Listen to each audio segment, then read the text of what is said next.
So have you been to rural Rajasthan before?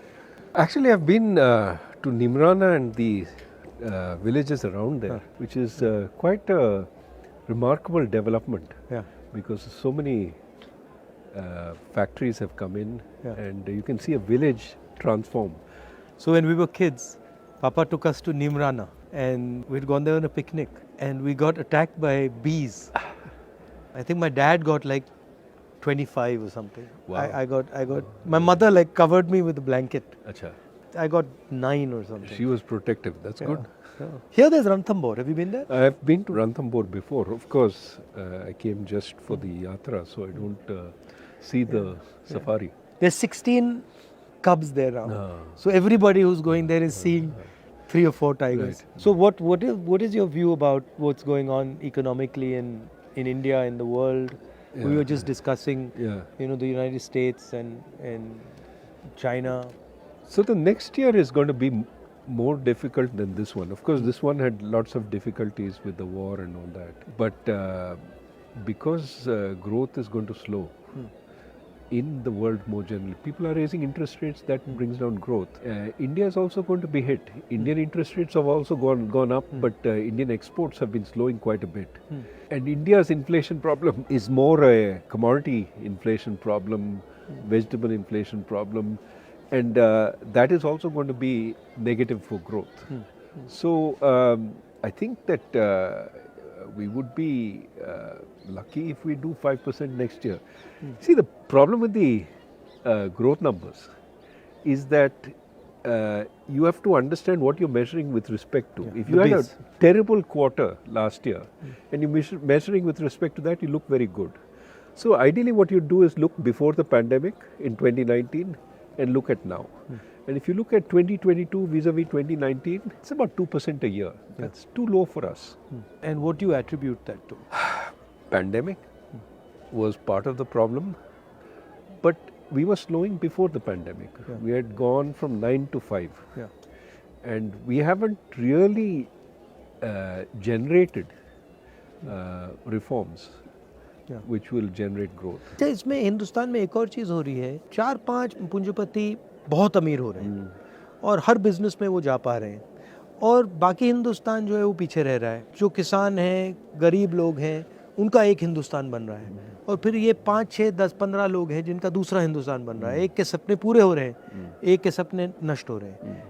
तो ये inequality जो बढ़ रही है, इसके बारे में हमें क्या करना चाहिए? ये तो बहुत बड़ी प्रॉब्लम है. सिर्फ वो इंडस्ट्रियलिस्ट के बारे में नहीं है. ये जो अपर मिडिल क्लास है, उनका तो आय बढ़ गया है पैंडेमिक में, क्योंकि वो घर से काम कर सकते थे. और जो गरीब लोग हैं उनको फैक्ट्री में जाना पड़ता था और फैक्ट्री बंद हो गई तो मासिक आय नहीं आई उनको. तो ये डिवाइड जो है पैंडेमिक में बढ़ गया. और जो सबसे गरीब है उनको तो मिलता है ये राशन में, उनको सब कुछ मिलता है. जो अमीर है उनका कोई नुकसान नहीं हुआ है. जो बीच में है, ये लोअर मिडिल क्लास जो है, उनको काफ़ी नुकसान हुआ. नौकरी तो बंद हो गई, बेरोजगारी बढ़ रही है, कर्ज बढ़ रही है, वो कर्ज ले रहे हैं, ब्याज दर अभी बढ़ रही है. तो उनका तो काफ़ी नुकसान हुआ है और उनकी तरफ हमें देखना है. और जो नीति हम बना रहे हैं उनके लिए बनाना चाहिए, क्योंकि दर्द वहाँ पे बहुत ज़्यादा है. और ये भी है कि आप जो कह रहे हैं कंसंट्रेशन हो रहा है ये जो इंडस्ट्रियलिस्ट का, उसको भी देखना है. हम कैपिटलिज्म के अगेंस्ट नहीं हो सकते हैं, लेकिन कंपटीशन के लिए हमें लड़ना है. मतलब मोनोपोली के खिलाफ हो सकते हैं. मोनोपोली के खिलाफ हो सकते हैं, लेकिन कैपिटलिज्म तो ये जो छोटे बिजनेसेस हैं वो भी अच्छे हैं देश के लिए. बड़े बिजनेस भी अच्छे हैं, लेकिन मोनोपोली अच्छा नहीं है. रोजगार एग्रीकल्चर सेक्टर से भी मिल सकता है. तो उसमें फूड प्रोसेसिंग है, उसमें कोल्ड चेन है, उसमें फ्रूट्स एंड वेजिटेबल्स का एक्सपोर्ट है, वो सब है. तो सेकंड ग्रीन रेवोल्यूशन भी हो सकता है, आपका कहना है? सेकेंड ग्रीन, एक नए तरीका का ग्रीन, नए तरीका का vegetables, milk, dairy products, poultry, ये सब हो सकता है. और प्रोसेसिंग करना है यहाँ पे, क्योंकि यहाँ का लेबर यूज़ करना चाहिए. और खेत के पास.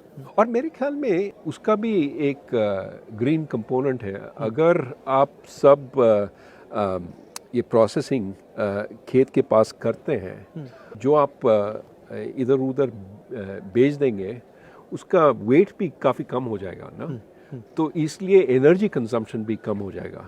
और अगर हम आगे देखेंगे तो एनर्जी कंजम्पशन तो बहुत ही इम्पोर्टेंट चीज़ है और उसको कम करना चाहिए। और यूएस में क्या हो रहा है? यूएस में और बाकी दुनिया में क्या हो रहा है? अभी वहाँ पे तो महंगाई तो बढ़ रही है काफ़ी ज़्यादा, और महंगाई कम करने में ये जो सेंट्रल बैंक्स हैं वो कोशिश कर रहे हैं, वहाँ का RBI फेडरल रिजर्व या यूरोपियन सेंट्रल बैंक, और इसलिए ब्याज दर बढ़ा रहे हैं, और उससे तो उत्पादन की गति तो कम हो जाएगी। और इंडिया के लिए प्रॉब्लम ये है कि हमारे एक्सपोर्ट्स भी कम हो जाएंगे अगले साल, तो उससे तो एक्सपोर्ट्स तो काफ़ी कम हो जाएंगे और हमारा ग्रोथ, हमारा उत्पादन की गति भी काफ़ी कम हो जाएगी। जब मैं महाराष्ट्र से निकल रहा था तो वहाँ पे जो टेक्सटाइल इंडस्ट्री में काम करते हैं वो कह रहे थे कि बांग्लादेश ने अपनी एक्सपोर्ट पॉलिसी को बहुत अच्छी तरह यूटिलाइज़ किया है और उन्होंने एक्सपोर्ट पॉलिसी से अपनी पूरी वहाँ पे इंडस्ट्री को बहुत कम्पिटिटिव बना दिया। इसके बारे में क्या सोचते हैं? ये हमें करना चाहिए, कैसे करा जा सकता है? एक तो उनका सबसे इम्पोर्टेंट इंडस्ट्री है टेक्सटाइल्स, वो कपड़े बनाते हैं, और एक्सपोर्ट करते हैं, और उसमें उन्होंने 2-3 चीज़ किए हैं जो that has help them succeed. एक तो they allow big factories, not small factories, क्योंकि स्केल इकोनॉमीज की ज़रूरत है, तो they allow big factories. I think labour is largely women, so they employ a lot of women in the textile industry, and the policy is very predictable. It doesn't change. So that industry has just taken off because it's using low-skilled workers. On my way, I found out that जो बेल्लारी है वो jeans production का centre था और वहाँ पे 4.5 लाख लोग काम करते थे। कपड़ा गुजरात से आता था और स्टिचिंग बेल्लारी में होती थी और वो लोगों के घरों में होती थी। कोई एक पीस बनाता था, कोई सिलता था, कोई धोता था, वो पूरा डिसेंट्रलाइज था सप्लाई चेन। और GST और नोटबंदी ने उसको ख़त्म कर दिया और वो एक्चुअली वो इंडस्ट्री अंग्रेज़ों के टाइम से है। 4.5 लाख लोग काम करते थे, आज वहाँ 50,000 लोग काम करते हैं और वो सब मतलब ख़त्म हो गया। तो अपॉर्चुनिटी तो काफ़ी है, बट उसको फाइनेंस की ज़रूरत होती है, उसको सपोर्ट की ज़रूरत होती है। बहुत सारे क्लस्टर्स हैं हिंदुस्तान में जो अलग अलग चीज़ बनाते हैं, हर डिस्ट्रिक्ट में कोई ना कोई स्पेशलिटी होती है, तो उस पे फोकस करके, उनको मदद करके, उनको सपोर्ट देकर भी वहाँ पे इंडस्ट्री बनाई जा सकती है, बन सकती है। वो टेक्नोलॉजिकल सपोर्ट चाहिए, फाइनेंस, क्रेडिट लोन्स देना चाहिए उनको, और ये जो आप कह रहे हैं सर्टेनिटी अबाउट पॉलिसी कि ऊपर नीचे नहीं जाएगा ये जो पॉलिसी, एक दिन आप एक्सपोर्ट नहीं कर सकते हैं, एक दिन हाँ एक्सपोर्ट ज़रूर कीजिए, नहीं, स्टेबिलिटी। तो मुझे एक बात समझाइए, आप RBI में थे, अब हिंदुस्तान में एक व्यक्ति 2 लाख करोड़ रुपए का लोन ले सकता है, मतलब उसको पूरे के पूरे बैंक का पैसा मिल जाता है, मगर जब छोटा किसान या छोटा बिजनेस वाला बैंक लोन लेने जाता है तो उससे बहुत सारे सवाल पूछे जाते हैं और एक्चुअली बड़ा वाला भी ज़रूरी है, छोटा वाला भी ज़रूरी है, मगर छोटे वाले को बिल्कुल इग्नोर कर दिया जाता है, छोटे वाले बिल्कुल इग्नोर कर दिए जाते हैं। तो ये होता क्यों है और इसको बदला कैसे जाए? अभी बदल सकते हैं, और ये जो आप पहले कह रहे थे इंफॉर्मेशन, ये जो छोटे जो बिजनेसेस हैं उनका तो एक वो तो बेचते हैं और एक रेवेन्यू स्ट्रीम है, उनका सेल्स है। अगर वो सेल्स अगर बैंक को मालूम पड़ता है कि ये जो सेल्स काफ़ी स्टेबल हैं, काफ़ी बढ़ रहे हैं, तो वो ऋण दे सकते हैं, they can lend, but we need that information to be collected and to made available. वो हो रहा है. अभी ये जो फिनटेक चल रहा है इंडिया में, उसमें they are starting to think about all this. But in India everything needs to be 10 times. But see, I don't know of a single Indian company that जो small medium company थी और अब बहुत बड़ी company हो गई. Right? मगर अगर आप US में देखें तो छोटी सी कंपनी 5, 7, 10 साल में बड़ी हो जाती है. तो ये हिंदुस्तान में क्यों नहीं होता? You're absolutely right. Too many of our small firms don't grow big. They die or they stay strong. So why is that not happening? That is needed. You need a path to grow. So here's the problem. They get used to some of the benefits of staying small. वो inspector नहीं आता है, आप GST, आप taxes नहीं देंगे तो कोई आपको ट्रबल नहीं करेगा. तो they stay under the radar screen of the government instead of being helped by the government. What you need is, ठीक है, you stay under the radar screen until you get a business which works. But then once you start growing, I'm going to look at you, but I'm going to help you. I'm not going to just tax you. I'm not going to just make your life miserable with... We need that situation, right? So many of these small businesses get benefits. Now, as soon as they become bigger, we take away those benefits. Right.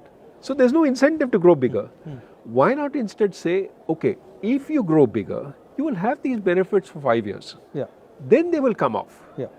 But then by that time you're so big, you don't care. Right. So can we do things like that? So you're saying that to make a transition from a small business to a big business in India, there's a huge cost that has to be sort of managed. Absolutely.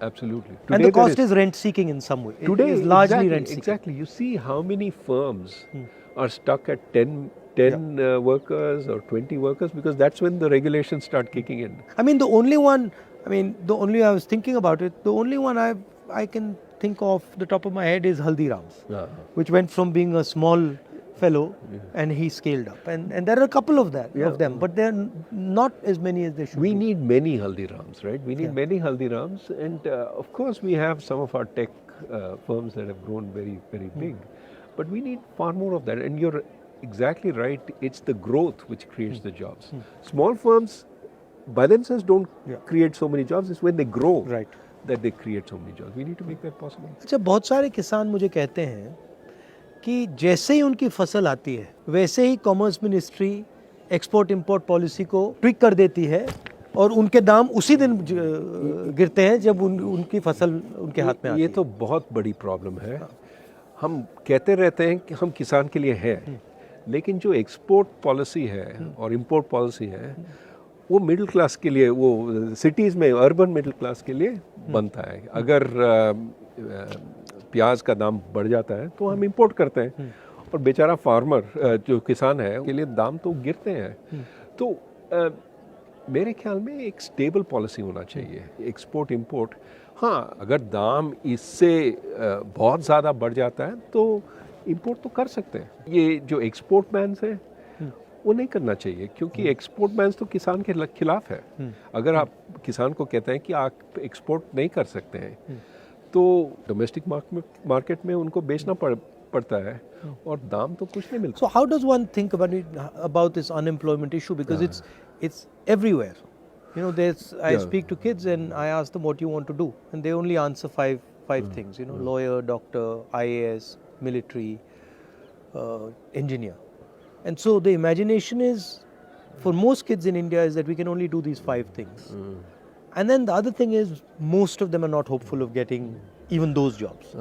नहीं, बेरोजगारी तो बहुत बड़ी problem है.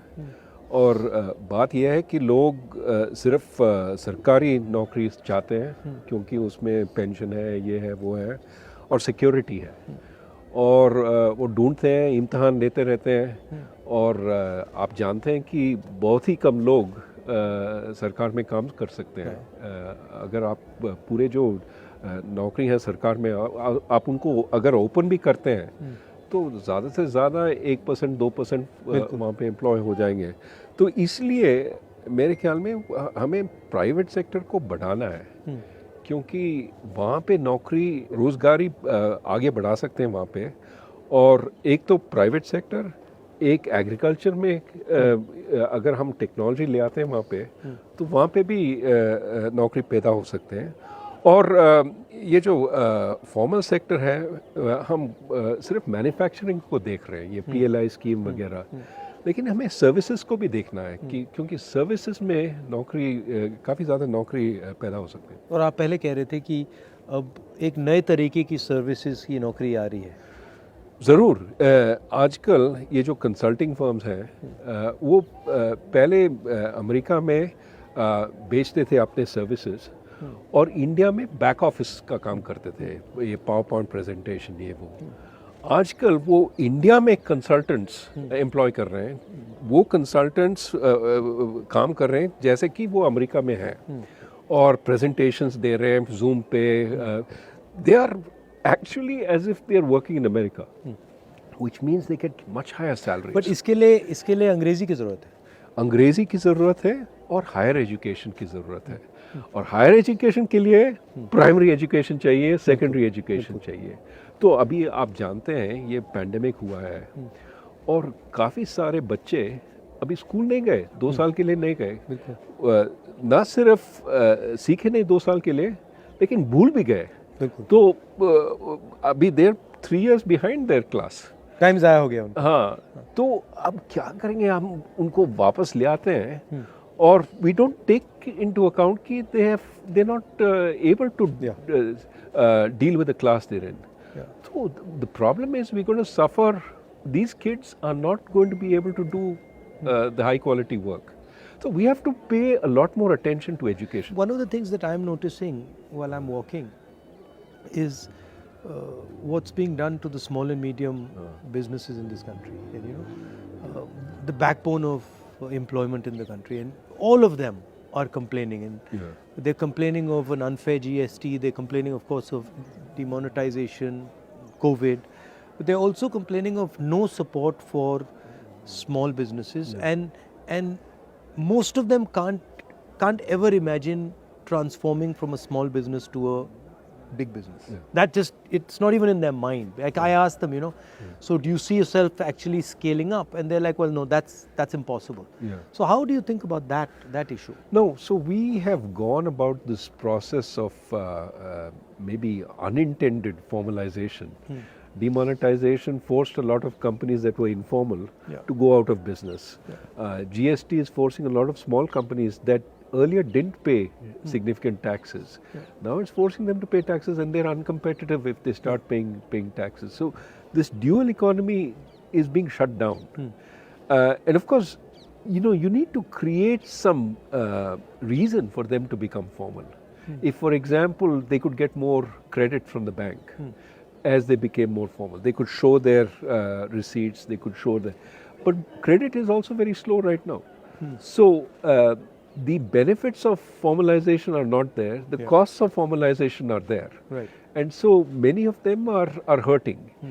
Now, what is true is as they shrink, our bigger firms are doing very well because they're occupying some of the space. So in a sense, the inequality between firms is increasing. You look at profitability amongst the big firms, it's very good. And they could also raise money during the pandemic, which our small firms couldn't. What you want is to give the small fellow a chance to sell and not put a whole lot of burden on him. The big fellow can take care of paying the taxes and all that. तो ये अगर आप हिंदुस्तान की history देखें, एक बहुत क्रांतिकारी कदम स्वतंत्रता आंदोलन से आया, उसके बाद हरी क्रांति हुई, उसके बाद सफ़ेद क्रांति हुई, उसके बाद जो कंप्यूटर रेवोल्यूशन हुआ, तो अब क्या रेवोल्यूशन हो सकता है? 2 तरह के रेवोल्यूशन है। एक तो मैं अभी हम बात कर रहे थे सर्विस रेवोल्यूशन। हम यहाँ से अमेरिका में काम कर सकते हैं without going to America. Okay, that is one. जैसे डॉक्टर हैं, they can provide telemedicine services to the US and earn a lot of foreign exchange. Our service exports are 250 billion. Just grow that. That will make us a superpower in exports. So एक वो है. दूसरा ये है, आप हरी क्रांति के बारे में बात कर रहे थे, ग्रीन रेवोल्यूशन, लेकिन we have a new kind of green revolution. Yes, sustainability, emissions. If we push on that, we can be at the frontier, building windmills, building solar plants, making our buildings green. And the most damage from climate change will be in South Asia. Yeah. You've already seen Bangladesh suffer, you've seen Pakistan suffer. India is not far behind. We occupy the same territory. So we have to push very hard for a green revolution elsewhere. But also we can be at the forefront because everybody is trying to get in.